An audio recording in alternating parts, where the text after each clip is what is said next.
বাংলাদেশ জামাত ইসলামী এটা রাজনৈতিক মঞ্চ না, কিন্তু একটা বিষয় পরিষ্কার করার জন্য বলছি।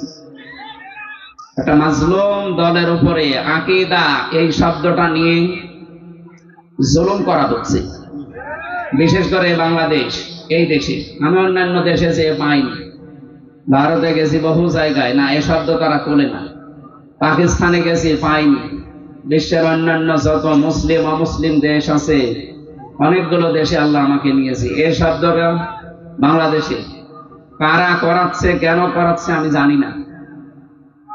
আপনারা আকীদার প্রশ্ন তোলে এই শব্দ নিয়ে মানুষকে ভুলভাল বুঝিয়ে এদের উপর একটা জুলুম করছে।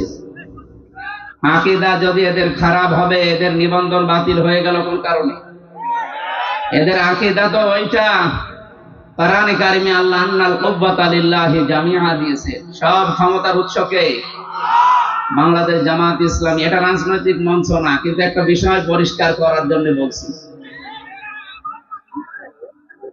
এই দলীয় গঠনতন্ত্রে এদের এই কথাটা লেখা ছিল যে ক্ষমতার উৎস জনগণ নয়, ক্ষমতার উৎসকে। এ কারণে জালেমরা তাদের নিবন্ধন বাতিল করে দিয়েছিল বিভিন্ন ক্রস দেখিয়ে। এটা যেহেতু জামাত ইসলামীর কথা না, এই কথাটা কার বলেন তো? বহু জায়গায় আল্লাহ ডাইরেক্ট ইনডাইরেক্ট দিয়েছেন, কুলিল্লাহুম্মা মালিকাল মুলক, ক্ষমতার উৎসকে। বারবার এ শব্দ বলছি কেন? কারণ দেশে এখনো পর্যন্ত অনেক মানুষের আকীদা, চিন্তা ধারা, বিশ্বাস ক্ষমতার উৎস আল্লাহ নয়, ক্ষমতার উৎস জনগণ। অথচ এটাতে একটা শিরিক, হয়তো জেনে করছে, না হয় না জেনে করছে। যারা জেনে না জেনে করছেন এখনই আপনার এই বিশ্বাস পাল্টাবেন, নয়তো আপনি শিরিক করলে মুশরিক হয়ে মারা যাবেন। কথা বুঝতেছেন? আল্লাহ যেটা পারে ওইটা অন্য কেউ পারে, এই বিশ্বাস করার নাম শিরিক। আর শিরিক যারা করে তারা মুশরিক। আপনি আমার সামনে নামাজ পড়ে, রোজা রেখে, হজ করে এসে, দান সাদকা করে, মসজিদের সভাপতি হয়ে জেনে হোক না জেনে হোক এই শিরিক করার মাধ্যমে জাহান্নামী হয়ে যাবেন না, এটা আমরা হতে দেব না। যাদের আকীদা এইটা ছিল না, ক্ষমতার উৎস জনগণ, এটা যারা বিশ্বাস করতো না, যারা বিশ্বাস করতো ক্ষমতার উৎস আল্লাহ, তাদেরকে যারা নিষিদ্ধ করেছিল মাত্র 5 দিনের ব্যবধানে আল্লাহ নিজে তাদেরকে নিষিদ্ধ করে। তাদের একটা অঙ্গকে নিষিদ্ধ করা হয়েছে। তাদের এই অঙ্গ নিষিদ্ধ হওয়ার পেছনে 100 কারণ আছে। তাদেরকে বৈধতা দেওয়ার জন্য আজ যারা লাফাচ্ছেন, বিভিন্ন দরদ মাখা কথা বলছেন, আপনি একটা কারণ দেখাতে পারবেন যে তাদেরকে বৈধতা দেওয়া যায় না?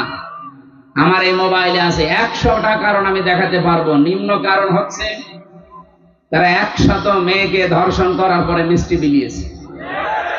যাদেরকে নিষিদ্ধ করা হয়েছে এইটা তাদের জীবনে আছে না? এই কথা বলেন না কেন?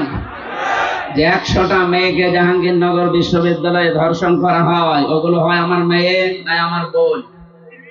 এই কথা বলেন না কেন? এটা সর্বনিম্নটা গেল, বড়টা কোনটা? বড়টা তারা মুসলমান মনে করে, শিবির মনে করে বিশ্বজিৎকে মেরে ফেলেছে। আমার সাথে 3 বছর এক ঘরে ছিল সে ছেলেটা, শাওন। আমি বললাম, ভাই আপনি এই কাজ করলেন কি করে? ও কিছু বলে নাই? হ্যাঁ বলেছি। পরে আমরা যখন কোপ দিচ্ছিলাম আমাকে বলেছে যে কিসের শিবির? আমি তো হাফ হাতাই না, আমি ফুল হাতা। তারপরে ওরে আমরা ছাড়ি নাই। ফুল হাতা বোঝেন? আমি আগে বুঝতাম না, ওই দিন ওর কথা শুনে বুঝলাম যে ফুল হাতা কি। আমাদের যিনি জেলার ছিল দেবদুলাল, যখনই আসতো মানুষ সব দাঁড়িয়ে বলতো ফুল হাতা আসতেছে।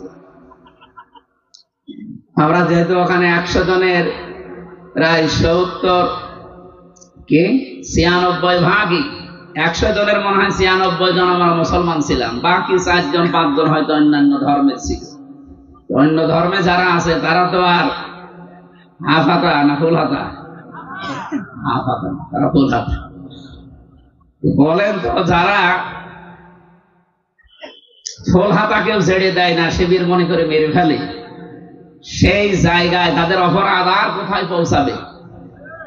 মানুষ হত্যা করলে 5টা অপরাধ আল্লাহ নিজে বলেন, ওমাইয়াকুতুল মুমিনা মুতাআম্মিদান ফাজাযাউহু জাহান্নাম। প্রথম পুরস্কারই আল্লাহ তাকে দেবে জাহান্নাম। সুতরাং জুলাই আগস্টের গণহত্যার সাথে যারা জড়িত তারা তো একটা দুইটা না, 3732 জন মানুষ মেরে ফেলেছে। কোন কারণ দেখাতে পারবেন না যাদের এই কারণে মারলাম, না, বিনা কারণে। আদালত কর্তৃক কোন বিচারালয় কর্তৃক কোন ফাঁসির রায় হয়েছিল এই 3732 জনের পক্ষে? না। কেন আপনি মেরে ফেললেন? যারা এর সাথে জড়িত টপ টু বটম যেই হোক, হয় কেউ ডাইরেক্ট কেউ ইনডাইরেক্ট, প্রত্যেকের পুরস্কার আল্লাহ দেবেন জাহান্নামে। আমরা অনেকে এই মনে করে আসি যে যাবো না, 5 বছর থাকবো, জাহান্নামে যাওয়ার পর আবার বের করে দেবে আল্লাহ। পরে শব্দ দিয়েছেন খালিদান ফিহা, 2 দিন পরে বের হবে না, স্থায়ী ভাবে থাকা লাগবে। এই খালিদান ফিহা স্থায়ী ভাবে থাকা লাগবে কতদিন এটা আর বলা নেই। বলেন তো, এটা আর বলা নেই। ফাঁসির যাদের রায় হয়, যে মানুষগুলো যাবজ্জীবন পায়, এ সর্বনিম্ন 30 বছর জেল খাটা লাগে।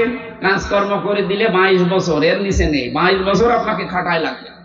তাও তো একটা নির্দিষ্ট মেয়াদ আছে যে 22 বছর বা 30 বছর পর আপনি বের হবে। খালিদান ফিহার ভেতরে কিছুই নেই যে কবে আপনি বের হবেন। আরো কড়া কথা আছে এই খালিদান ফিহার পক্ষে, ইউরিদুনা আইয়াখরুজু মিনান নার ওয়া মা হুম বিখারিজিনা মিনহা ওয়া লাহুম আযাবুন মুকিম। এই মানুষগুলো চেষ্টা চালাবে বের হওয়ার জাহান্নামের আগুন থেকে, আল্লাহ আবার ফিরিয়ে দেবেন। শুধু ফিরিয়ে দেবেন এতটুকু আল্লাহ বলেননি, ওয়া লাহুম আযাবুন মুকিম, স্থায়ী আযাব দেবেন তাদের উপর।